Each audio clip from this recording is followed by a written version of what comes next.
सुप्रभात बच्चों। पिछली कक्षा में मैंने तुम लोगों को एक चित्र कथा दिया था। शीर्षक इसमें पहले से लिखा हुआ था आम की कहानी। और जो ये चित्र कथा जैसा कि तुम देख रहे हो, इस चित्र कथा से तुम्हें एक कहानी गढ़नी थी, तुम्हें एक कहानी निकालना था अपनी कल्पना के आधार पर, जिससे कि एक सुंदर सी इसमें से कहानी निकल सके। तो कुछ बच्चों ने तो बहुत अच्छा प्रयास किया था और उन लोगों की कहानी मैंने पढ़ी भी और मुझे बड़ा अच्छा लगा। उनकी कल्पना के हिसाब से, उनकी सोच के हिसाब से वो कहानी बहुत अच्छी सही थी। लेकिन मैंने तुम लोगों से ऐसा वादा किया था कि इस कहानी को मैं अपनी कल्पना के हिसाब से भी तुम लोगों को ज़रूर सुनाऊंगी। तो आज ये कहानी मैं शुरू करती हूँ। शीर्षक है आम की कहानी।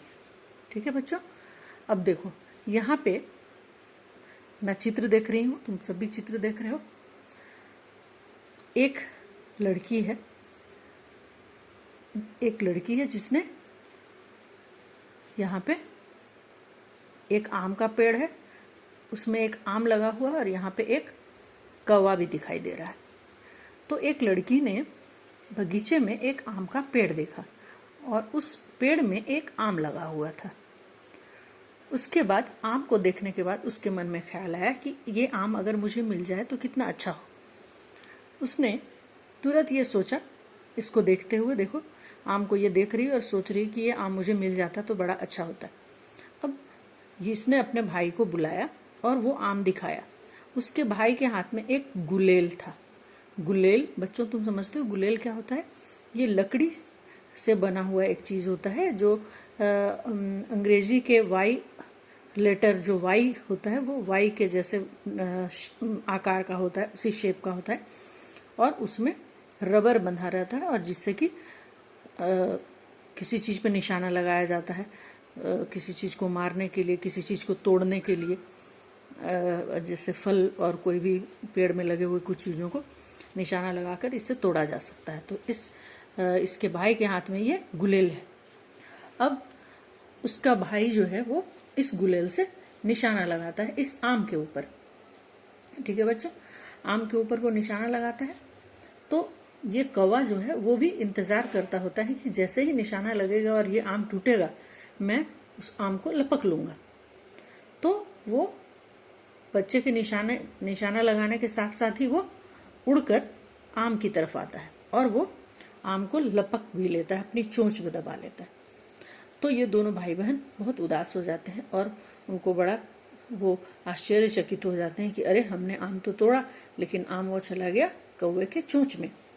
अब जब कौवा उस आम को लपक रहा था तभी उसके जो पंख हैं वो एक मधुमक्खी के छत्ते से टकरा जाते हैं। देखो ये मधुमक्खी का छत्ता है बच्चों, इसी छत्ते से ये टकरा जाता है ये कौवा।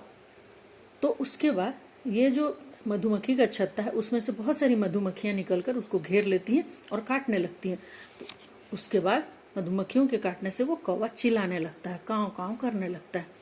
और जब वो काँव काँव करने लगता है, शोर मचाने लगता है, तो यहाँ से इसके चोंच से ये आम निकलकर नीचे गिर जाता है।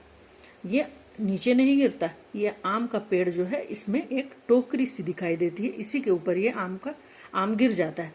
और ये टोकरी जो है वो टोकरी नहीं बल्कि एक घोंसला है चिड़िया का, जिसमें कुछ अंडे भी हैं। देखो अंडे दिखाई दे रहे हैं ना बच्चों।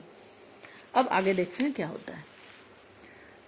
इन अंडों के ऊपर जब ये आम गिर जाता है तो उस पेड़ में कुछ गिलहरियां भी होती हैं।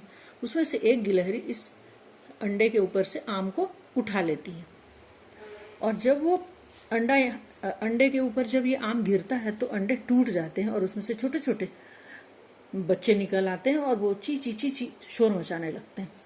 ये देखकर गिलहरी डर जाती है और इसके हाथ से भी ये आम छूट जाता है। छूट के ये आम नीचे गिरने लगता है। ये देखो बच्चों नीचे कहाँ गिरता है, अब आगे देखते हैं। ये नीचे यहाँ पे आके गिर गया।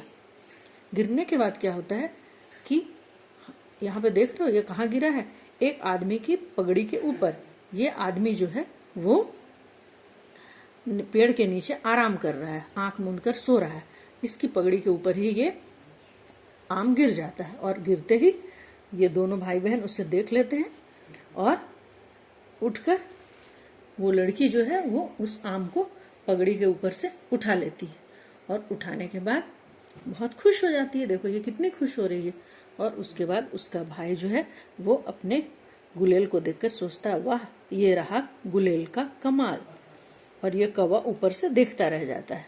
ठीक है बच्चों, ये बहुत ही अच्छी कहानी थी, बहुत अच्छी कहानी थी। और ये तुमने अपनी अपनी कल्पनाओं से इस कहानी को गढ़ा था, मैंने अपनी कल्पना से इस कहानी को बताया तुम्हें। उम्मीद है तुम्हें बहुत अच्छा लगा होगा। और अब इससे संबंधित जो भी अभ्यास है वो हम लोग करेंगे। और इसके बाद हम सिर्फ दोहराव का काम करेंगे, पुनरावृत्ति करेंगे। और इसके बाद के अध्याय को अभी हम नहीं पढ़ेंगे। और इसके बाद इस अध्याय के प्रश्न उत्तर, इससे संबंधित और सारी अभ्यास हैं सारे, उन सबको हम लोग पूरा करेंगे। ठीक है बच्चों।